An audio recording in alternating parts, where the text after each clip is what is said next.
One of the most common questions that I get is how long does it take you from the moment you decide to make an arrangement of a song to the end? How long? And sometimes I struggle to answer that question because it's normally little pieces of time spread out over sometimes days, sometimes weeks, sometimes months before I can finally put all the pieces together until I'm happy with it. That's pretty common. For example, I arranged a song called Cliffs of Dover, which you can find here on my channel.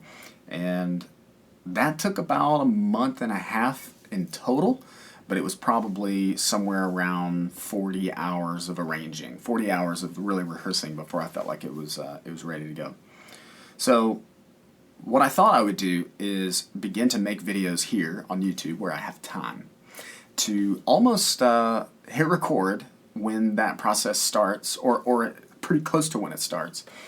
And with very, very few editing things, no cuts, not a lot of real jumpy spots, just kind of begin to let you see what it looks like for me to actually work through a song. And so it doesn't really cost anything for me to do that because I'm already going to be sitting here working on it anyway.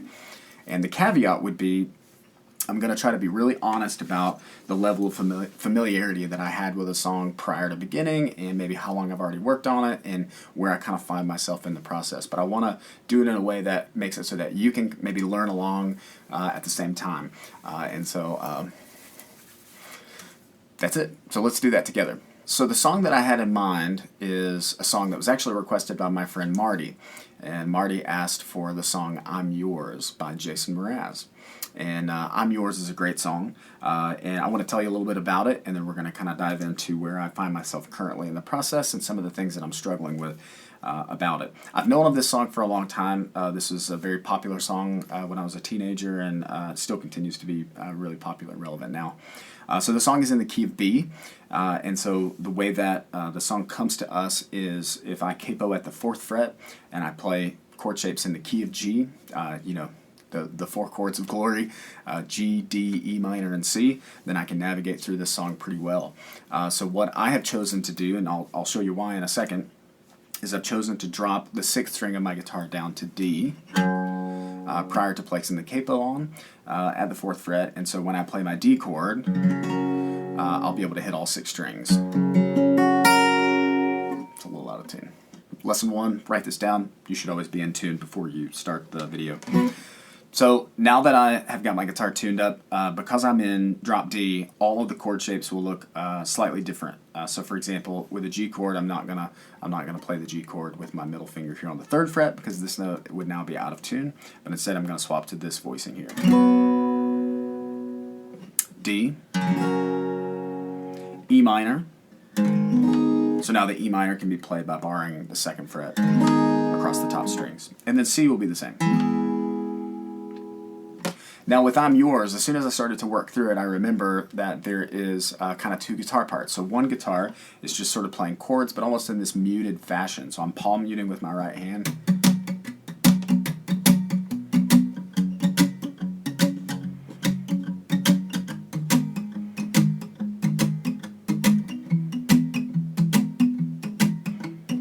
Now for effect, I'm overly muting it. It's probably a little less dull than that, but it's probably played with a pick, and so since I'm using my fingers, it's just a little easier to kind of play that if I'm over muting. But then there's a complementary guitar part that sounds like this.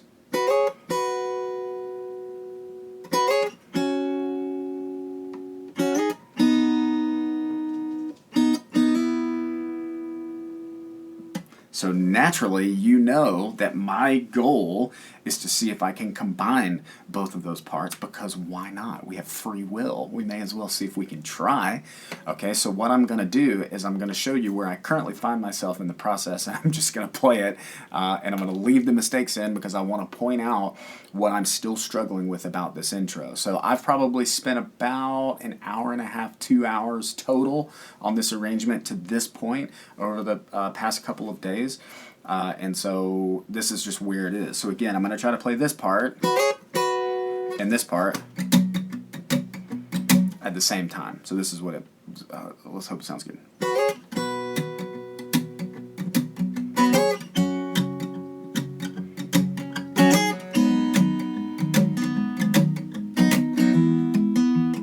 try it again.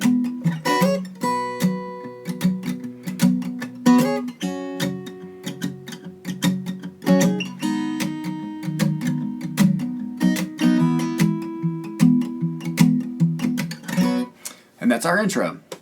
So one of the things you can tell is that when I play the first part, the top two strings need to continue to ring. And so if I'm palm muting and strumming, then I have the tendency to mute that.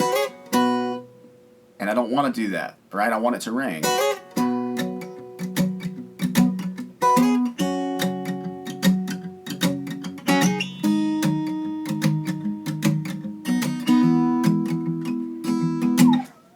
This is my dog. One second. Come on. Come on. Come on. Look, nice good boy. Oh, yeah. Oh, yeah. As I was saying, so I want those notes to all ring while I begin to strum through the chords. So it's very important that when I'm muting with my right hand, I don't choke out those notes.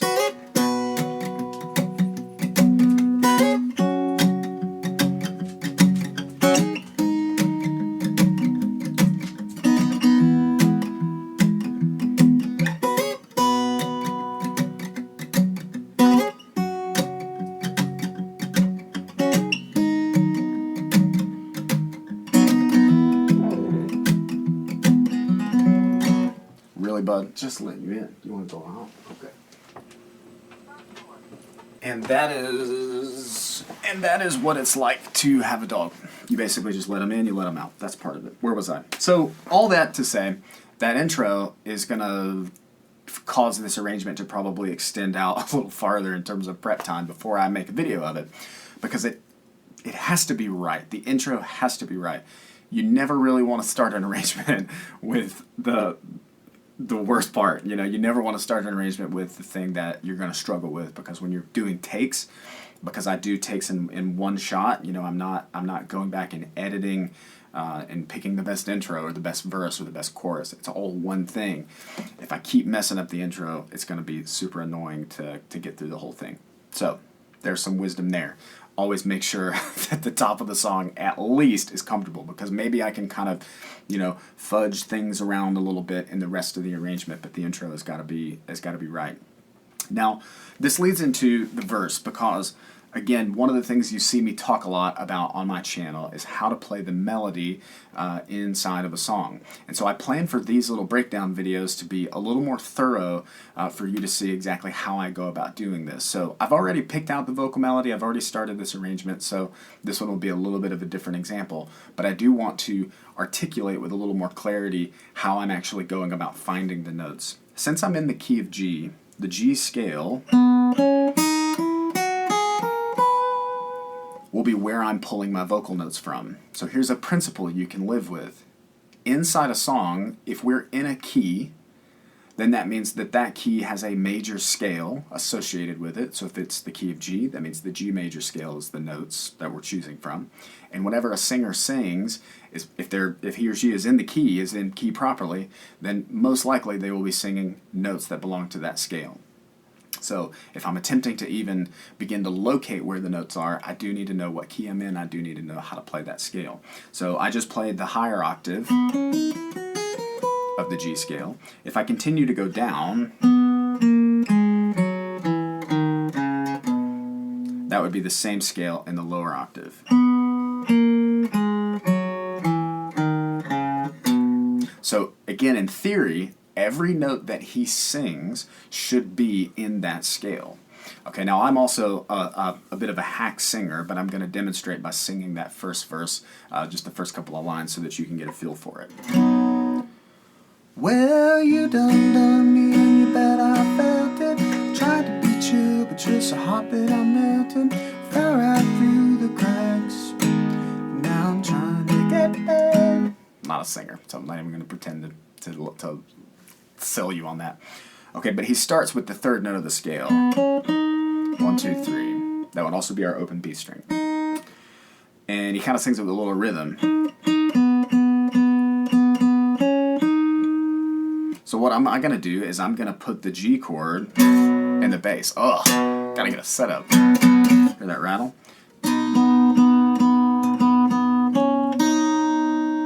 That's really it. I just picked out the vocal melody. You're like, oh, Jacob, I just picked out the vocal melody. If I could do that, I wouldn't be watching this video. Of course, I get it. But what I'm trying to say is you have to pick out the melody first.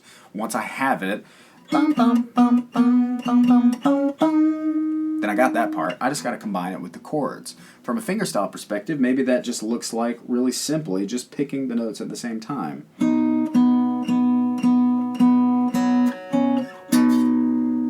Until that feels comfortable.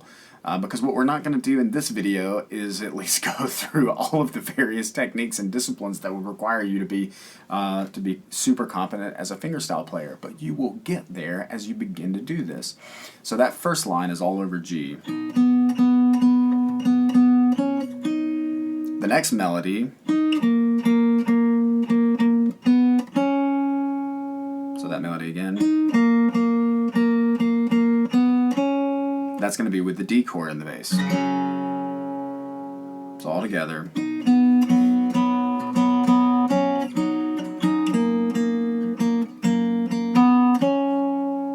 The next melody, that's with E in the bass. Next melody, that's going to be over C. So where I find myself in the process is I have the structure of the intro, I have the structure of the verse, I have the structure of the chorus, but I haven't really begun to make them feel super tight. So let me just play you what I have so far of the intro and the verse.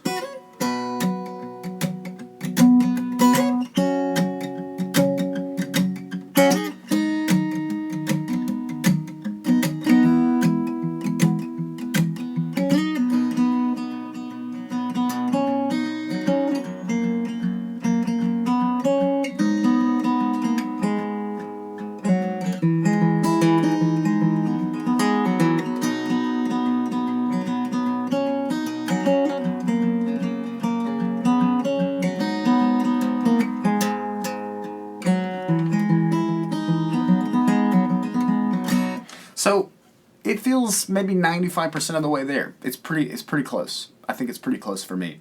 But a good insight into how I go about making these arrangements is that I really try not to overcomplicate in the very beginning how I'm going to ornament the parts. You know, I'm not already thinking about ways to make it flashy. I'm just trying to make it correct. So I want to get the notes where they are in the beginning. All right, so I think that's probably a good landing place for today. What I would say to you is that if you would like to begin to play in this style, here are a couple of next steps for you. I have some other videos on my channel where I start to kind of begin a little bit more of an in-depth look at some of the concepts that I demonstrated today. But in the coming videos, what I'm going to try to do is be mindful to start recording as soon as I work out a song or begin to work out a song so that you can watch me struggle. I said to a student the other day, I thought this was really helpful, maybe it will encourage you. I love to struggle. I really do. I think that's just an element that must be found in the heart of every player, is you have to be willing to love struggling. If you don't, guitar is not for you. Music is not for you as a discipline. If you can't embrace a little bit of the struggle, then you're not gonna have a lot of fun, because it is a lot of struggle. And sure, it is a lot of reward, but it doesn't come without its fair share of mountains to climb. So I hope that was helpful. I hope you'll check out my Patreon, where I've got tabs for my other arrangements. I hope you'll check out my Instagram and my TikTok, where I do short form covers. And I hope you'll drop me a line. My email address is jacob.davis.guitar@gmail.com. Send me a message, say hello, and maybe even book a lesson if you'd like to do a private lesson with me. Thanks for watching.